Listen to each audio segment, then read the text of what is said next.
El término termorregulación se utiliza para describir los procesos que mantienen el equilibrio entre ganancia y pérdida de calor.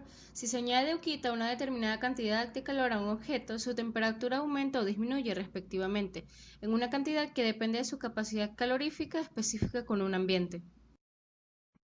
La termorregulación es la capacidad que tiene un organismo biológico para modificar su temperatura dentro de ciertos límites, incluso cuando la temperatura circundante es bastante diferente del rango de temperaturas objetivo. Los organismos se pueden clasificar según su capacidad para regular su temperatura corporal en poiquilotermo, que son aquellos organismos cuya temperatura corporal varía en relación con la ambiental, y los homeotermos, que son aquellos organismos que mantienen su temperatura interna constante independientemente de la del medio.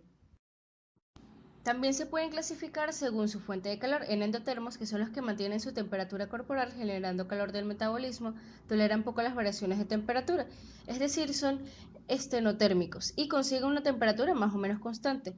Por otra parte, los ectotermos, que son organismos que mantienen su temperatura corporal a través de fuentes externas, por lo que suele variar con la ambiental y toleran bien las variaciones de temperatura, es decir, son euritermos. Mecanismos de termorregulación. Están los comportamentales, que son cambios en la posición del cuerpo, es decir, de los patrones de actividad físicos diarios y estacionales. Estos se refieren a las distintas fuentes del calor que pueden tomar del ambiente. Por otra parte, los mecanismos fisiológicos son los cambios en la generación metabólica de calor o modificaciones en la conducta vascular. Se relacionan principalmente con tres tipos de procesos: la pérdida de calor, que es un mecanismo para bajar la temperatura; la conservación, que mantiene constante la temperatura del organismo; y la termogénesis, que es un mecanismo accionado para subir la temperatura del organismo. En cuanto a la pérdida de calor, está la sudoración, que es la pérdida del líquido a través de la piel. La evaporación del líquido produce una pérdida de calor de la superficie del organismo, y la vasodilatación, en la que el diámetro de los vasos sanguíneos aumentan cuando la temperatura es demasiado alta. Esto se debe a que gran parte de la temperatura del organismo se encuentra asociada a la sangre.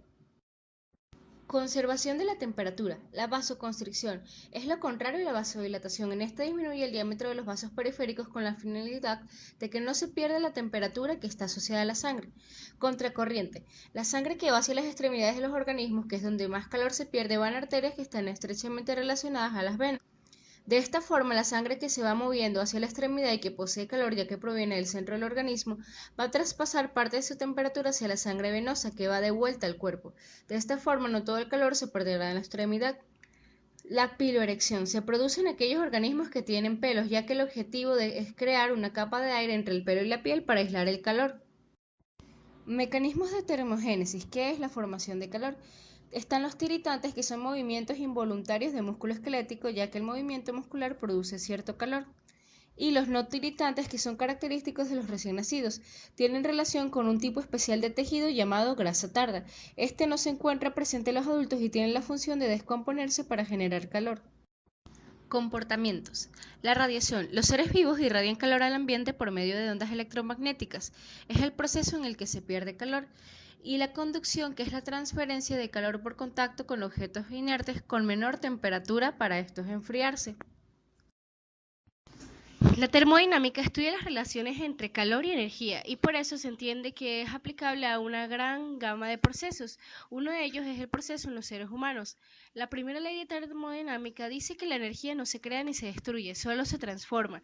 En organismos vivientes, las relaciones más frecuentes son irreversibles y no son hechas en condiciones adiabáticas, y es por eso que la aplicación de las leyes de la termodinámica se limitan bastante. En sistemas biológicos, el proceso de clasificación de las propiedades de sistemas es más complicado, pero en general podemos decir que los seres vivos no son sistemas en equilibrio. Estos organismos son sistemas abiertos que intercambian energía y material con el entorno, lo que quiere decir que el calor que producimos es igual al calor que perdemos. Por otra parte, existe una estrecha interrelación entre los sistemas endocrino y nervioso. Por un lado, la actividad neuronal controla la secreción hormonal de muchas glándulas, en general a través del sistema nervioso autónomo. El sistema endocrino es capaz de influenciar el comportamiento sexual, el nivel de agresividad e incluso el control del comportamiento alimenticio.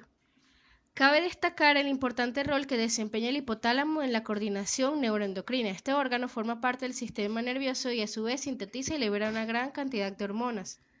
A pesar de las constantes variaciones ambientales, los organismos tienden a mantener cierta estabilidad de las condiciones internas. Es por eso que si un día caluroso o muy frío tomas tu temperatura corporal, te darás cuenta de que en ambos casos ese valor será similar a partir de las grandes variaciones de la temperatura ambiental. A este mecanismo por los cual los organismos conservan su medio interno en condiciones relativamente constantes y dentro de un rango adecuado se le denomina homeostasis. El organismo debe solucionar importantes problemas, tales como la regulación de la temperatura corporal, cantidad de agua y sales, concentración de azúcar sanguínea y la eliminación de productos de desecho. La homeostasis de estos procesos se logra mediante el funcionamiento coordinado de todos los tejidos y sistemas corporales. La temperatura corporal en los mamíferos está regulada por una red compleja de actividades que implica tanto el sistema nervioso como el endocrino. El centro regulador de la temperatura está en el hipotálamo. Es el que recibe la información de los termorreceptores situados en la piel y ciertas estructuras internas, como el mismo hipotálamo. Cuando varía la temperatura corporal se reproducen respuestas fisiológicas que compensan a esos cambios. Los animales ajustan su gasto energético, consumen menos energía cuando están en reposo que cuando están activos.